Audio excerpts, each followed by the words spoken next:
We are now here at the El Deposito, the underground tunnel, which is the former water reservoir kung saan iniimbak yung tubig ng Manila during the 19th century.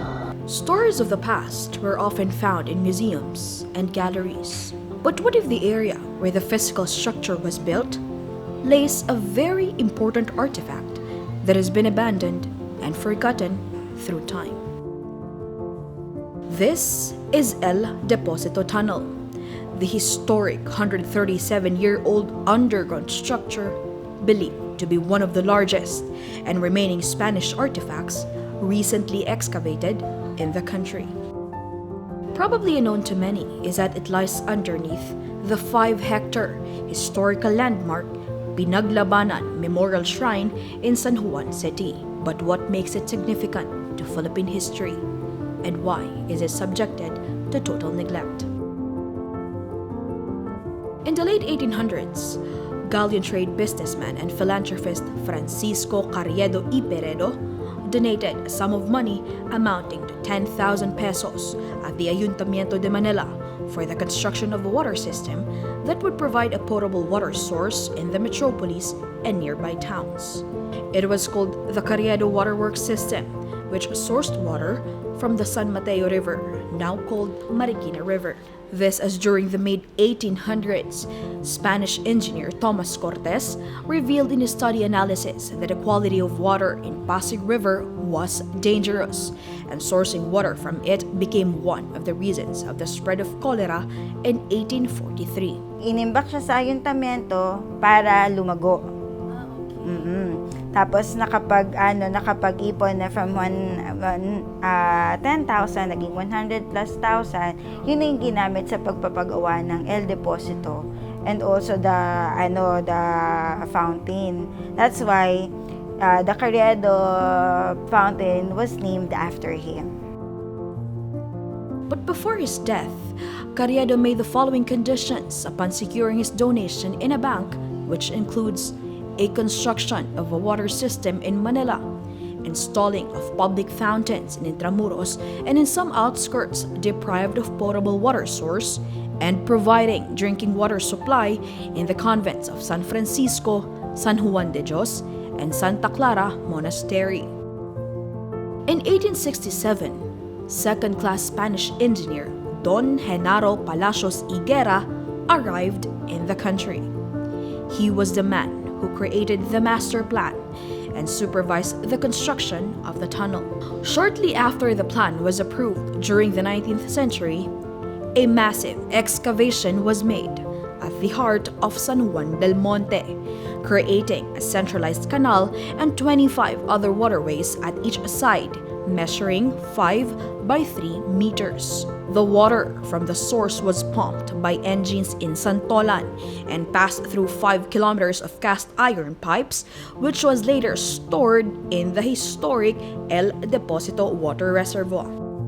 Yung San Juan City, or San Juan del Monte before, napili bilang location ng El Deposito dahil mataas yung location niya kasi they use gravity para ma-distribute yung Manila. Kung mapapansin nyo, pa-hill type kasi itong San Juan, tapos pababa na sa Manila. During that period, the water reservoir can fill 56,000 cubic meters, enough to supply around 300,000 people in the areas of Sampaloc, Quiapo, Santa Cruz, and Binondo. It also supplied water in some lines toward water fountains and 5 other water hydrants in different parts of Intramuros and Manila suburbs. But on August 30, 1896, the Battle of Pinaglabanan erupted. History said the Spanish artillery was also stationed at the grounds of El Deposito. Spanish commander and captain of artillery Camilo Rambaud was protecting their weapons against the Katipuneros at that time. In June 1898, the Filipino revolutionaries attacked Santolan, where the machines that pumped water from its source down to El Deposito were located. The troop of victorious Katipuneros was led by Colonel Antonio Montenegro, who later gained control of El Deposito. Katipunan try to control yung El Deposito because they aim to paralyze yung military operations ng Spaniards sa Kamaynilaan. Kasi once na walang tubig, yung madadivert yung attention ng Spaniards sa pagkalap ng tubig. Kaya yun yung ginawa nilang way noong 1898 para makuha yung El Polvorín.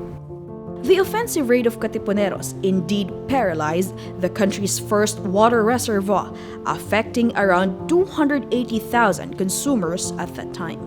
But when the Philippine-American War took place in the 1800s, the Americans captured the area. Eventually, yung naging military camp, tapos nung 1911 to 1916, naging ospital ng may tuberculosis. When the Japanese forces invaded the country during the Second World War, it was repurposed into an ammunition dump. But when the year 1955 came, it was the start of the decline of the structure, where it became a public space and home to some informal dwellers in the city. And around 6 decades later, the former dumping site became the subject of investigation of the University of the Philippines Archaeological Studies program. The event became a venue to plan for its rehabilitation, which started in 2016. Oliveros said the national government allotted around 40 million pesos for the reconstruction of the tunnel, which will open its doors to the public in February 2020, roughly a year after the actual construction began. Secretary Berna Romulo Puyat also pledged during the Pinaglabanan anniversary that the tourism department will allot around 50 million pesos budget for its reconstruction. But for its soft opening in February next year, only a portion of the tunnel will be accessible to the public. Of the 150-meter stretch, those who plan to visit may only walk until 30 meters and check its features. To note, battle marks remained visible, including the names of war veterans and the numbers of each ammunition storage rooms believed to be written by the foreign invaders. However, at present, only very few literature narrates the significant contribution of El Deposito Tunnel in Philippine history. So it's safe to say that opening its doors to the public will rebuild El Deposito's lost glory. Hanah Tabios, Manila Bulletin.